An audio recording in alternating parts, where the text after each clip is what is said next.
You cannot go on. You feel so lost and that you're so alone. All you see is night. Assalamualaikum warahmatullahi wabarakatuh. Saya Safriyadi, Ketua Umum Masjid Paripurna Nurul Ibadah, Kecamatan Tenayan Raya, Kota Pekanbaru. Saat ini kami sedang membuat seni kaligrafi Arab untuk dinding-dinding dan tiang masjid ini. Kaligrafi ini dikerjakan secara profesional oleh Ustadz Edi Setiawan sudah beberapa hari dan sampai sekarang masih bekerja dengan pun baik dan tentu saja mengejar pada waktu. Kalau kita lihat sekarang kaligrafinya beragam dengan cat warna yang juga beragam, karakter huruf yang juga beragam, kemudian buatannya juga beragam. Kita akan berbincang-bincang dengan Ustadz Edi Setiawan yang sudah lama menekuni profesi pembuatan kaligrafi. Assalamualaikum Ustadz. Assalamualaikum warahmatullahi wabarakatuh. Ustadz Edi Setiawan ini selain mahir dalam membuat kaligrafi, dia juga seorang ustadz yang rutin memberikan tausiah baik pada wirid-wirid masjid dan musola maupun dalam kegiatan Ustadz. Nah, bisa dijelaskan Ustadz tentang kaligrafi ini? Bismillahirrahmanirrahim. Assalamualaikum warahmatullahi wabarakatuh. Kaligrafi dalam bahasa Arab namanya khat. Khat itu artinya tulisan indah ayat-ayat Al-Quran atau hadis Rasulullah. Sebenarnya dalam sejarah Islam, khat ini baru ada ketika Rasulullah sudah tiada. Karena zaman dulu ketika Rasulullah masih ada, Al-Quran masih ditulis dalam bentuk yang tidak seperti ini. Lalu timbul ulama-ulama ba'da Rasulullah, ulama-ulama khat namanya, yang meragamkan bentuk tulisan, dipengaruhi oleh beberapa faktor, termasuk faktor wilayah. Seperti daerah Kufah. Orang Kufah itu tulisannya berpetak-petak, berkotak-kotak, ada ukiran-ukiran seperti ini. Ini asalnya dari Kufah. Nama tulisannya khat kufi. Khat kufi ini asal dari daerah Kufah. Ada nama juga tulisan diwani. Tulisan diwani itu biasa digunakan untuk tulisan resmi kantor, surat menyurat, perkantoran dan sebagainya. Ada juga dipengaruhi oleh bentuk seperti sulus. Sulus itu berasal dari kata salasa. Salah satu artinya tiga. Seperti yang di atas. Yang di atas itu semuanya sulus. Huruf yang paling populer digunakan oleh khatib dunia, bukan hanya Indonesia, khatib dunia, termasuk di kiswah Ka'bah itu semuanya sulus. Semua sulus. Arti sulus itu adalah tiga bertingkat. Tiga bertingkat. Walaupun dalam prakteknya ada yang tingkat 4, tapi populernya 3 tingkat. Itu arti sulus, dipengaruhi oleh bentuk corak. Dan ini biasa digunakan untuk perlombaan, karena tulisan yang paling indah itu memang dalam bentuk sulus. Dalam perlombaan MTQ dari MTQ tingkat rendah sampai tingkat nasional bahkan internasional, itu banyak diperlombakan yang sulus. Walaupun kufi juga ada, tapi tidak populer. Kalau di Indonesia, kapan mulainya seni kaligrafi masjid dan musola ini berkembang? Dalam sejarah sejak Islam masuk ke Indonesia sudah ada. Itu pada abad ke-7.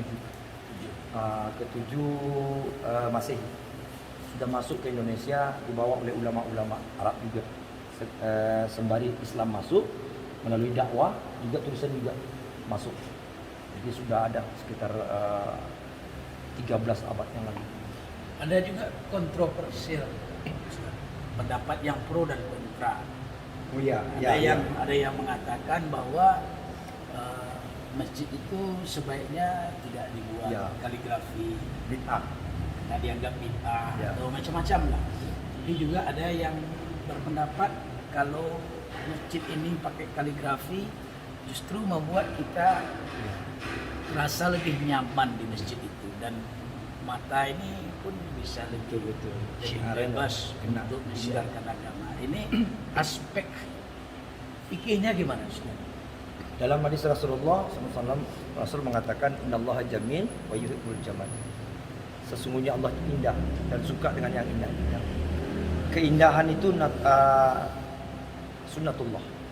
Semua manusia sebenarnya fitrahnya suka yang indah. Kalau bahasa kita di Sumatera, kok matu condong kanan rancak, kok salero condong kanan lama. Itu sudah jadi fitrah. Persoalan hukum tentang pendapat ada yang mengatakan ini sesuatu yang mengada-ada. Tidak semua yang kita buat tak dibuat oleh zaman Nabi itu dilarang. Tak semua. Banyak kasus-kasus yang terjadi di dunia bahkan yang tak terjadi zaman Nabi sekarang dibuat orang demi kebaikan. Apakah dari pandang dari segi seni, apakah dari segi kesehatan. Semua seperti donor darah. Zaman Nabi tak ada donor darah. Bayi tabung tak ada zaman Nabi. Sekarang dibuat orang. Itu juga bid'ah. Kata Imam Syafi'i itu namanya bid'ah hasanah. Termasuk seni. Seni tidak ada di zaman Nabi seperti sekarang. Tapi Ka'bah dibuat orang. Zaman Nabi tak ada pakai kiswah. Itu Ka'bah batu. Lalu ditutup dengan kiswah yang isinya kaligrafi semua.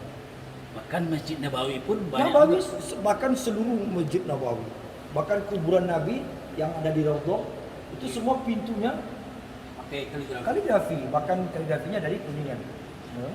Ustaz, ini kan sekarang teknologinya sudah berkembang. Iya. Kita di masjid ini masjid lama itu juga pernah membuat kaligrafi pada tahun 97. Iya. Tapi pada masa itu kaligrafinya kita buat pakai cat, lukisan. Sekarang kan sudah beragam betul-betul. Nah, yang sudah tahu berapa macam tingkatannya untuk pembuatan kaligrafi? Kalau kaligrafi sebenarnya banyak ragam. Ada dari lukis langsung, ada dari kuningan, ada dari besi, ada dari spoon, ada juga dari semen. Yang ini spoon. Ini spoon. Nah, ini jenis spoon. Jenis spoon ini jenis populer yang dipakai oleh masjid-masjid. Kuningan juga ada, cuman orang berpikir dari segi harga mungkin kan. Ada juga dari bentuk plastik. Macam-macam.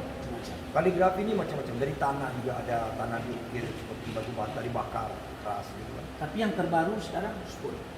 Dikatakan terbaru spoon tidak juga, karena spoon juga tahun lama. Yang terbaru itu dari GRC itu yang termasuk baru. Kuningan dah lama. Kuningan sudah ada beberapa abad yang lalu. Sudah ada. Sedangkan pedang Nabi pakai kaligrafi kan. Nah, seberapa sulit sebenarnya pembuatan kaligrafi ini, mulai dari melukis gitu, Arabnya, membuat tulisan Arabnya, sampai kepada ornamennya, sampai kepada penentuan warna cat dan lain-lain. Nah, mungkin Ustaz bisa cerita dulu dari awal proses pembuatan kaligrafi ini. Kalau kesulitan sebenarnya tergantung orang. Kalau orang punya jiwa seni, tentu bagi dia nak sulit. Tapi bagi orang yang nggak punya jiwa seni, ya rumit kan. Tapi banyak orang berjiwa seni ini, macam Pak Raymond ini jiwa seninya tinggi, tapi dia tidak hafal Al-Quran, kan susah juga dia. Itu. Ada faktor pendukung. Pertama, memang harus jiwa seni itu. Jiwa seni ini kan tidak dituntut, tidak dicari, dia anugerah. Namanya bakat lahir. Bakat lahir itu dipengaruhi oleh faktor pendidikan, faktor lingkungan, faktor kebiasaan, faktor latihan. dan termasuk faktor ilmu lain. Seperti kalau kaligrafi didukung di samping ilmu seni, dia harus mengerti Al-Quran, setidak-tidaknya paham Al-Quran. Titiknya kenapa di sini, kenapa titiknya begini, kenapa letaknya bulan, itu harus ada ilmu dia. Dan harus paham dengan setidak-tidaknya arti Al-Quran. Karena kalau salah, ini kan tidak hanya cukup indah. Indah tulisan, tapi kalau salah, Salah arti. salah arti, fatal kan. Ini Al-Quran. Dan lukisan tumpahkan cat, berbeda selesai. Walaupun orangnya bentuknya beda. Nah, secara umum Ustaz, secara umum kalau kita buat tahapannya, berapa tahap ini pembuatan kaligrafi dari awal sampai selesai? Kalau spoon, saya lukis dulu, tulis dengan manual, tulis tangan pakai kuas. Habis itu Di mana ditulis? Di kertas biasa. di spoon, Oh, spoon langsung spoon, langsung spoon, langsung di ini spoon. Nah, ini langsung tulis di sini, langsung tulis pakai kuas. Coba, untuk Nah, ini ujung. menulisnya mesti pakai Kuas, pakai kuas boleh, pakai pensil boleh. coba Ustaz. Ya, contoh kan? Ya.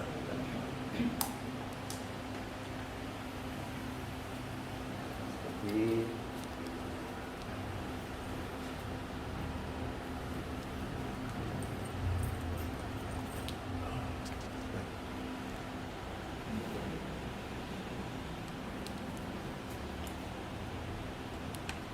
ini proses pembuatan kaligrafi. Biasanya bisa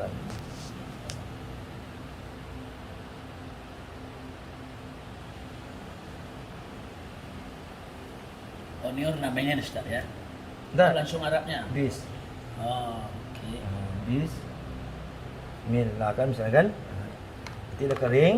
Nah, prosesnya ini pensil. Pensil lah. Ini. Sederhana tapi sulit dilakukan oleh orang yang tidak punya jiwa seni Iya. dan tidak memahami Al-Quran. Nah, ini baru dihaluskan. Dihaluskan pakai pensil. Oke. Nah, baru dibentukkan. Ah.